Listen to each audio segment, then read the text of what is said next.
मी आहे सनियन, हा माझा डेली ब्लॉगिंगचा डे 1. हे पहा, तुमच्या भावाला ना एवढी भूक लागते ना भाऊ, की कोणी 2 शिव्या जर दिले ना तर आपण ऐकून घेऊ. खाण्याच्या मामल्यामध्ये कॉम्प्रोमाइज नाही भाऊ. तुमचं काय म्हणणं आहे ते सांगा. पण मी नाही का पोट भरून जेवण करतो कधी पण. हा पहा, माझं जेवण झाल्यावर ना मी सरळ शॉपवर जाऊन बसलो. हे पहा, मी माझ्या मित्राला ना कॉलेजून उचलून घेऊन आलेलो, पण माझ्या मित्राला ना माझ्या भावासंग पंचा लढवायचा अजून. आता या दोघांना काही बोललं ना तर मला हे दोघं वळून घेईन मध्ये. यामुळे ना मी थोडं शांतच बसलेलो बाई. 2 मिनिटं काम लेट, पण थेट. पण तेवढ्यात आकाश भाऊला आठवण आली की नाही का त्याला सिम बंद करायचं होतं. तर माझी गाडी घेऊन निघला तो. पण मी त्याला म्हणलं पेट्रोल टाकून ना, पण तो नाही म्हणला. एवढी बेइज्जती कोणी करत राहतं का सांगा ना मला. तेवढ्यात मला पप्पाचा कॉल आला की पप्पा म्हणाले की काम आलं तेवढं करून घे. आम्ही काय मग लगेच गाडी काढली आणि लगेच विशाल भाऊला गाडीवर टाकला आणि निघलो आम्ही. बाई शेतकरी लोकांना नाही का कमी नका समजा, कारण आता मी जिथं उभा आहे ना तो बंगला आहे बाई, डायरेक्ट बंगला. आता मला ही मशीन बदलून आपली नवीन मशीन लावायची.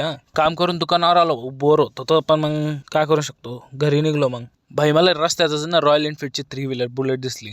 पण भाई मी ना आजपर्यंत पिक्चर मध्येच पाहिली होती, आज रिअल लाईफ मध्ये पाहून घेतली. चला भेटू पुढच्या ब्लॉग मध्ये. आपण फॉलो करून घ्या आपण.